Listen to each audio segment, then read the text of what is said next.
is resistance. So myself and Esther we're the curators of Black History Month, St. Paul's Carnival's Black History Month program. And we both felt that it was important to, although we were talking about Carnival, to embed education within this and the discussions around education. So we sit this year, the year of the toppling of Colston's statue, in a powerful moment of reflection and transformation. So we've been introduced to the panel, but I'd like them, starting with Aisha Thomas to my left. Right, to my left, right. Right, left. See, I don't drive. I don't drive, good reason. Starting with Aisha, just to say very brief a little bit more about what you do and why this matters to you. So, as you know, my name's Aisha. I am an assistant principal in an inner city secondary school, and I'm also a director of an organisation called Representation Matters, plug in the jumper. What I do is I really focus on making sure that people understand that representation is vital and it's important. I firmly believe that until you see yourself represented, you always question, do you belong? And I believe that education is a massive key and factor into making that change. For me, it's my race, and that's my barrier, that's the visual that stops me sometimes from getting opportunity. It could be anything, we all have those barriers, but we need to make sure that we use the curriculum to make sure we empower the next generation. And it's personal for me because I have 2 kids in the system that you could arguably say as Black boys will be victims and will fulfill a stereotype. But how can we change that? And so I'm committed to see the education system improve so that we can have a better generation of young people who don't have to sit here in 30 years' time doing the same thing we're doing today. Thank you. Catherine. Why am I here? Well, what I do, I am a family therapist. And the reason I'm here is because I was born in the Caribbean. I feel very privileged, actually, to have been born in a small island in the Caribbean called Dominica, because I think it was there that I was given a sense of being loved and being important, being of self-worth. And I came to this country when I was 8, and that certainly was not the message that I got from the media and the noises that I heard in the streets around me about what it meant to be someone like me.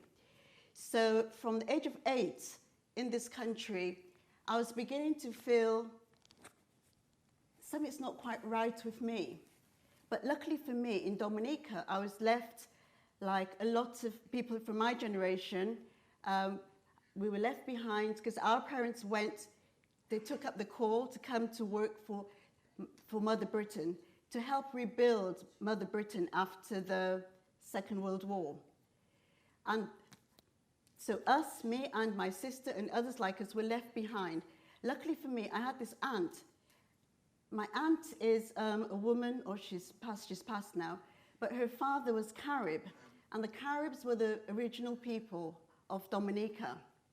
The Caribs had been pushed aside by the British during colonization, and they lived on a little estate way out to the east. So my aunt had a strong sense of who she is. And she told me when my father, her brother, sent for me to come to England at the age of 8, she said to me, Catherine, when you go to England, remember you're a bright child. Never allow your skin color to get in your way. She said, remember, the reason why Black people have this status in life is not God-given. It's an incident of history, and it's called the slave trade. She said, we were not born for this status, so when you go to England, never allow your skin color to get in your way. And so when I heard the stories, I knew deep down inside there was something different.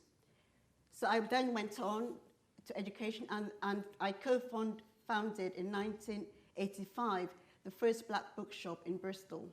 And years later, I found out that it was because of that bookshop that the public libraries then started to stock books, multicultural books. So that's why I'm here.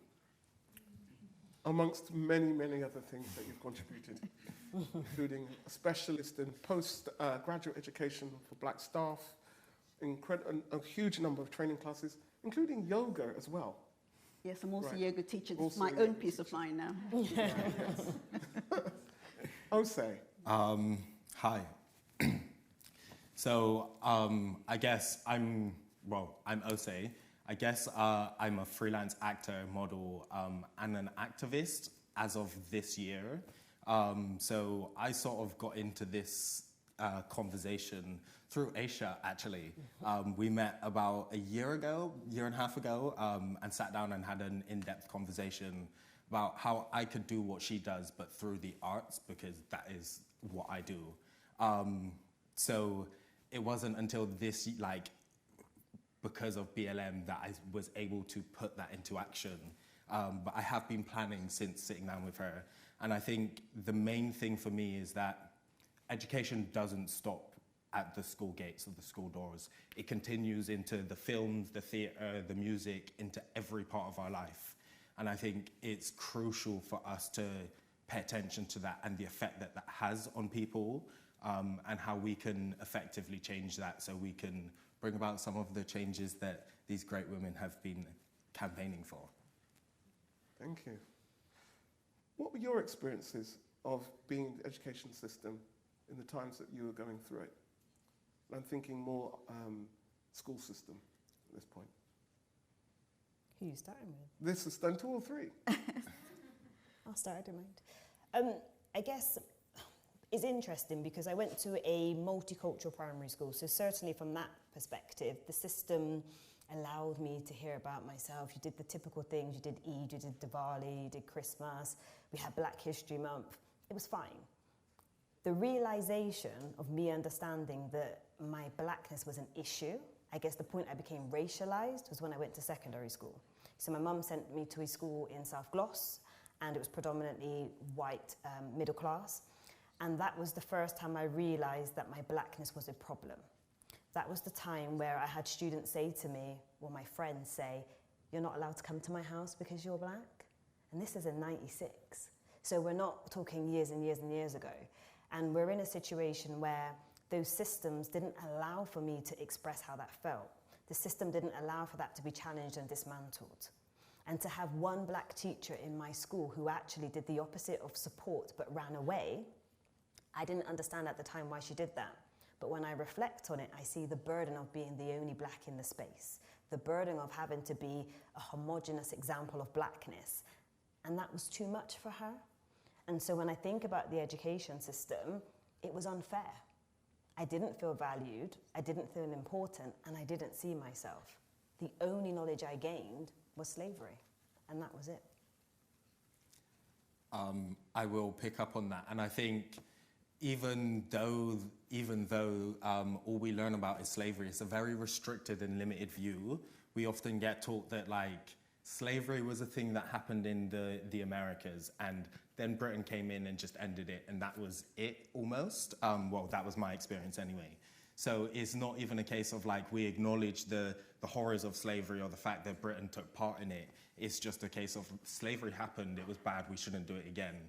And that really has a huge impact on people's perceptions, and the dichotomy of this is all these people are, is that they are slaves. Whether you're white or you're black, that gets deeply ingrained into your mind, and is something that we struggle, I know for myself, I struggle with, and I know other people of colour also struggle with to get out of their minds. So it's something that we need to assess and look at, because that's not all that black people are, is slavery. They had so much history beforehand and so much history since. So we need to start looking at how and what we tell. So Aisha, and before we go over to Catherine to answer that, so no Malcolm X, no Martin Luther King, was it just slavery?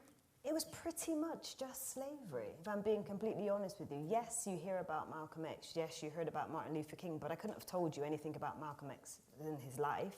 I couldn't tell you about the journey, I couldn't tell you about his faith and the change of him. I didn't know any of that stuff. Okay. Catherine? Well, I went to school here in the 60s and 70s, early 70s. And I can remember in my primary school, I went to Catholic school just outside St. Paul's. So there were very few black children there. And I can remember not long after, there was a World Cup. And I saw the Portuguese and the Pele, there was Eusebio and Pele playing, representing their countries. And I went back to school and I said to my teacher, how comes there are no black people, footballers in England, playing for the English team? He said to me, Catherine, there is a problem with the physiology of black people. That's why they can't play football. So I was really confused because I said, yes, but Eusebio is black and so is Pele. So I was questioning even then. I knew things were different. At school, I was told nothing about being black. I always felt a little bit very shy. I was always very quiet. And in many ways, because there were very few of us in the school.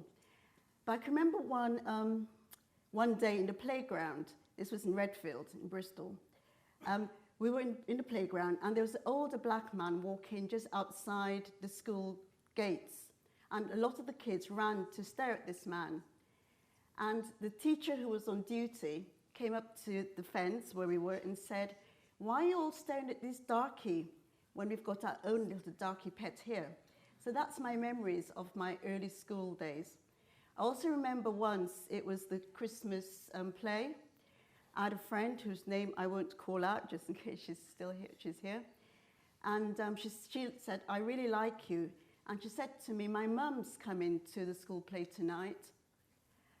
She doesn't like black people, but she like you.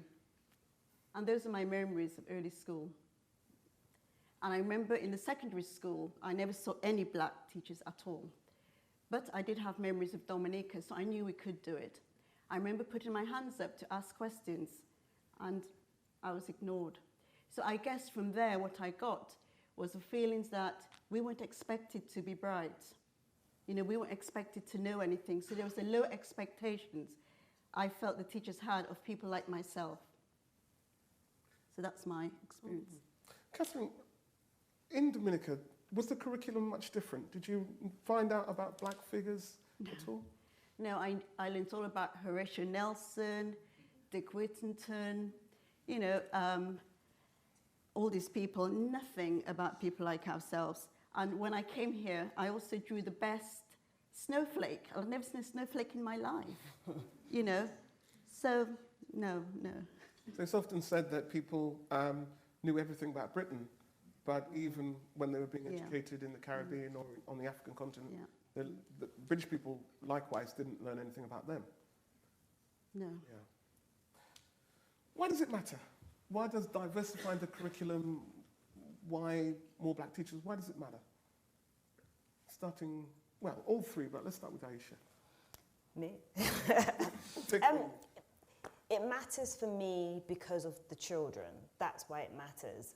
I had the experiences that some of you may have heard before when I worked with a young man in prison.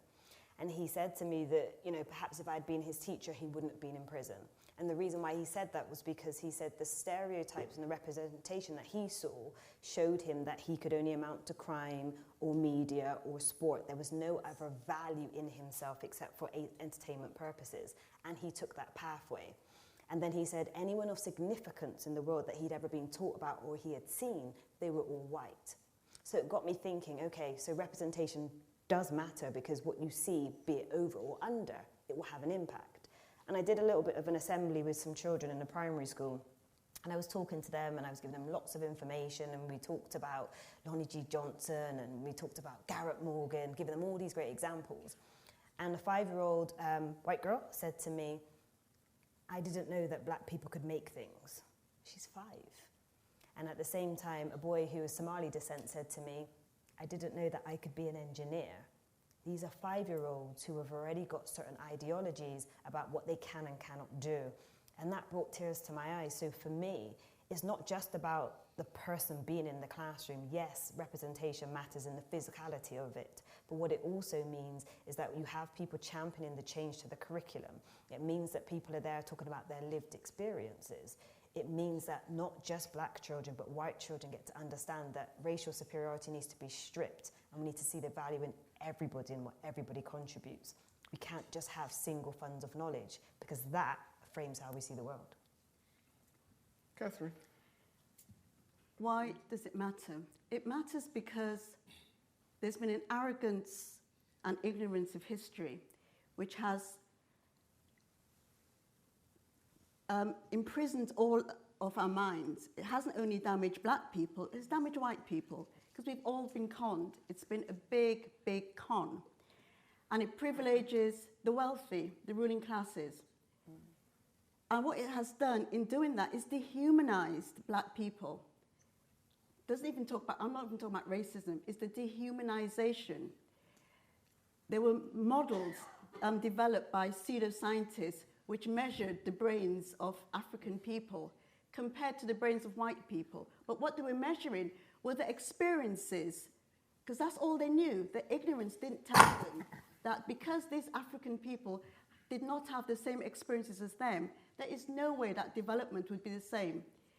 So I think we all have to know the truth. I need to know that if I want to become a lawyer or a road sweeper, it's open to me. Not because I only see people like myself doing the low-paid jobs, because that's what I saw when I came to England.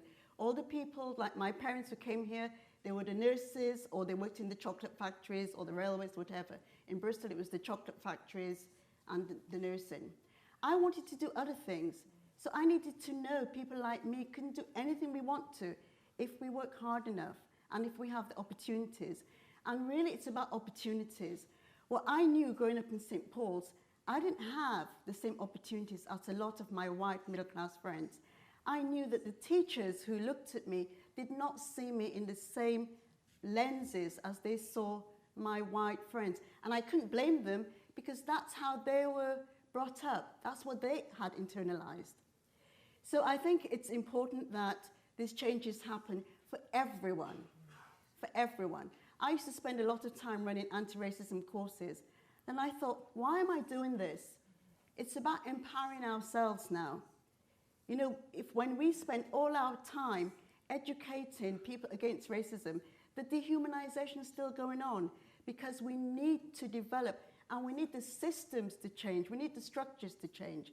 And it changes when we challenge the curriculum, when we say it's not only white people who've achieved things, and start listing, because there's, you know, as there was the young people saying, before slavery, people like from my ancestors did things. And so, yes, we need to see changes because black children and white children need to know, given the opportunities and the fairness, they can all achieve with support. Thank you. Osei, I might be right in thinking that you're the youngest of us on the panel. Yeah, I think so. I mean, I know that my cocoa bud is good, but, you know, it's probably not that good. I was just going to say, given that you are perhaps a bit younger in experience and closer to going through secondary education, what's the impact on you and why does it matter? So I think, first of all, I have to explain a bit about my history. So my family has been living in Bristol since about 1900. So my like a few generations of my family have gone through the education system. And then when my mum was coming of age, it was the St. Paul's riots. So she was radicalized to this idea that black people could be great. And black people had history way beyond slavery. So she decided she wanted to impart that on us as children, despite the fact that my 6 siblings are like pretty multicultural. She wanted all of us to learn bits about black history so we could understand. So when I went into the education system and I was learning about like how we were just slaves or we didn't do anything except sell ourselves into slavery, it sort of created this dichotomy of like what I was taught at home and what I was being taught in the education system, and not only in the education system, but what society saw me as. So it created this real like internal conflict of like warring myself, of like not feeling good enough, but also knowing that I'm capable. So it was, for me personally, it was really challenging getting to a point where I felt like, okay, I am capable despite all of this history of like there being slavery and society viewing me differently. I can do lots of stuff. But I know for So I work with lots of kids as well, just in different forms to these guys. And I know lots of younger black kids don't have that. So they're just stuck with this idea of themselves of being slaves and being lesser than. And it's really, really damaging for people's confidence, mental health, just like general ability to engage within society. So yeah, it is really, really bad. Thank you. Catherine, you opened the Hummingbird Bookshop. What was the need at the time in St Paul's or in Bristol wider that led you to open the bookshop? Well, I've lived in Bristol since 1963, and I came from a background in Dominica where we were encouraged to learn, to read. There were no bookshops in our community at all. I remember those bookshops on Park Street, I used to go there. But I never saw any black books which portrayed people like myself in a positive light. And I was almost believing that black people didn't write. I was getting to a point where I think, well, maybe we're not meant to be bright. Maybe we're not meant to achieve. And then one day, I fought those thoughts. I went to the Lambeth Town Hall was having the first Third World and African Book Fair. And I remember going to that, and no word of a lie, I remember going up the steps, and my feet felt as if I was just floating into that place when I saw all the black people, publishers and writers and bookstalls. And so I knew if I had any money, that's what I was going to do. So 2 years later, with my then partner, we set up the Hummingbird Bookshop because I was sick of hearing about black children underachieving. So much so that I used to say, if we don't do something about this, in years to come, when you look up that word underachievement, it will be equated to African Caribbean people. We have to do something different about it. And I can remember the first book I came across was, it was called From Columbus to Castro. It was written by Eric Williams, who was the then Prime Minister of Trinidad. That told me a lot about the history pre-slavery. That was the first book that really inspired me. And then I came across Maya Angelou, I Know Why the Caged Birds Sing, and that took me 3 days to read that book. And then I set up a bookshop, but before that I also used to run with some other friends one of the first Saturday schools, supplementary schools in Bristol, because of that nagging, it really was a nagging sense of feeling that you're not good enough, that people like you can't achieve, and this low expectations, children. All I saw was children, there were sin bins of the 70s. If you didn't speak English properly, like Queen's English, then you were, I come from a background where we spoke French Creole. My Jamaican friends have a Caribbean English Creole. The schools didn't know that, but they equated that with us being stupid. Now, where is who's got the ignorance there? So I saw so many children underachieving. I've got 2 brothers, and very, very quickly, they were very, very good at maths, one in particular. When he chose for his A-levels, maths, physics, at 11, he was told, you're very bright for a black boy. I hope you stay that way, by a good teacher. When he chose maths, physics, and English, maths, physics, and chemistry for his A-levels, he told me one day, I cannot get Mr. Smith to give me the same attention that he gives my friends. Why is that, do you think? Because our mother was dead, so I was the mother at the time. I said, Mr. Smith is not used to having black boys in his class. Now, he had his sisters to keep him going. Lots of children don't have that, so you give up.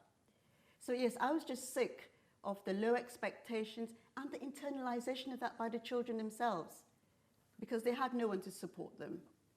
And their parents couldn't support them because my parents didn't understand the education system. So it was a battle. And the battle I saw was with lots of young men in particular ending up in mental institutions, smoking too much dope, because they saw no hope. There was a sense of hopelessness. So I can't remember what the question was. Well, it's kind of answered, but in a sense, you were talking about, I asked you, why did you set up the bookshop? Yes, so, I knew. So we needed a bookshop. That showed people like us the positive light. There's so much, I guess, to reflect on from that. But you do a lot of work in terms of black trauma and the legacies of that. So I wondered if you wanted to just say a little bit about, you feel, how this trauma or how education is related to that. But I also then want Aisha and Osei to reflect on that too. Yeah. Well, in 2012, I wrote a book called Ways of Remembering, Connecting to Heart. I worked with schools in Bristol of young children who were on the verge of being excluded for whatever reasons. And working with those children, I knew there was something else. When you actually took time and listened to them, there were so many problems in the home, in the family. And then when you spoke to the parents were carrying problems, stress, trauma from way back. So, for example, a lot of we've all heard about attachment theory. Yeah. A lot of the parents were my generation and a bit younger who had left Jamaica or Dominica, left the loved ones to meet family who they never knew. So there was a real broken attachment. That caused problems. And before that, their own parents had their own problems. And so nothing was dealt with. And so what happened, that way of thinking just gets passed on from one child to the next. So you internalize the thing that I'm not good enough, that I'm not loved, I'm never going to do anything. And until we work with that lack of self-love, which is passed on from generation to generation because of what people have experienced, all the children are going to be able to concentrate on is what's going on in the home there and now. And until we deal with that, and the sad thing is, a lot of those children were seen, a stereotype, as being just disaffected, little troublemakers. No one thought about they may have a need for counselling. I saw, I can't remember, I was in Australia for 6 years and I've been back 2 years now. The CAM service, they saw very few black children. What I noticed was that most of the young black people were being referred to referral to probation, or I'd see them in the centres where they were. I worked in prisons. I did a lot of that work, so I saw a lot of them there. The remand centres, I saw a lot of young people there, and I used to think, well, where there's a huge gap, why isn't there an intersection before they get to that stage? So that's why I then devoted my life, real life change, from working in community ed to studying to become a therapist, and I specialised in intergenerational trauma, and I'm working with people now who still talk about it. Let me just restate the question. Thank you, Catherine. So I say, thinking of your peers, Aisha, thinking about the young people you teach, some of those will be going into leaving school. We hear about knife crime. We look at some aspects of our popular culture. How much do you think this is brought about or created in some ways by our education system? The trauma is overwhelming, and I didn't realize how bad it was until I got to see the reality of how many children are on that to prison pipeline, and how so much of their behavior is considered to be aggressive without anybody really unpacking and unpicking why that behavior is the way it is. And what's an interesting comparison, which I was talking to Cathy about earlier, was when you look at the child from the African Caribbean descent who may have had slavery legacy, that child certainly has a real battle with self and identity. Who am I? What are my traditions? Where do I come from? Miss, I don't have a sense of being. And when I compare it to our children who are first generation, and they can talk about the fact that, yeah, no, miss, I'm a proud Nigerian. I'm from, I can speak Yoruba. I know my tribe. I know who I am. I know what I'm about. You see a massive difference because those children don't have that same traumatic experience. They feel the privilege of having a family member who can afford for them to come to the UK and be educated versus somebody who has a legacy of generational trauma, broken families and broken homes. And I'm not trying to fulfill a stereotype, but we have to admit that there is a breakdown in the relationship. And what our young people talk about is the fact that they see the brokenness of the black family, and they see the emasculation of the black man. And that's a massive issue for them. So when they're a black boy and they're saying society's always criticizing who they are, they're saying, well, why am I trying? What is it I'm trying to become? And that level of trauma is not even being considered. And so when you do try to make referrals to places like CAMS, it's above the threshold because there's no specialism. Nobody knows what to do. And then you seek that identity from the street, unfortunately. So there's a kind of a normative idea, and that normative doesn't fit what the black experience is. No. Yeah. Osei, you see you nodding, and you complex family story. I completely agree with everything Aisha just said, and it has been such a big thing for me as well. In that, like, in my just finishing teenage years, I did sort of have that moment where I almost fell down that pipeline. But I was lucky enough to have not only like a fairly good education behind me, but a specific number of black people who were there for me when I needed it most. And that was really crucial to me, because I think for lots of black men, especially, as Aisha was saying, is like they often get shown themselves as just being either criminals or not being good enough, not being capable of taking care of like themselves and their families.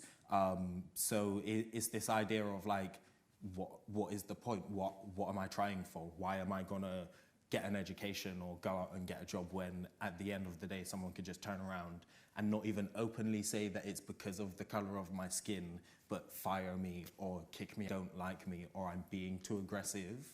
And this is something I still struggle with when I get passionate about things, is people often just instantly perceive it as aggression, and it's not necessarily something that I think I have to deal with. It's something that I think everyone else in society has to address, because it's not the people themselves that are causing this aggression.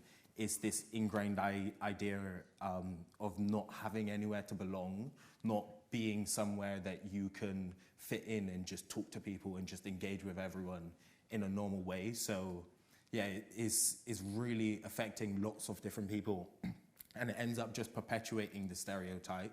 So when we talk about like black men not being in the family, that just perpetuates the idea, because you're teaching younger generations of black males to not be there. So it's just, yeah, it's a really weird process of like constantly adding to the trauma that's happened in the past. So I'd like to thank Osei Johnson, Catherine LeQuant, Aisha Thomas, and a big thank you to St. Paul's Carnival and to Bristol Old Vic and all the staff of St. Paul's Carnival and Bristol Old Vic.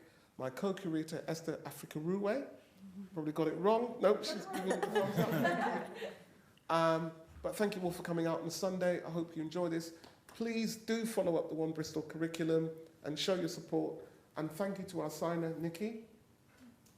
And have a good evening. Thank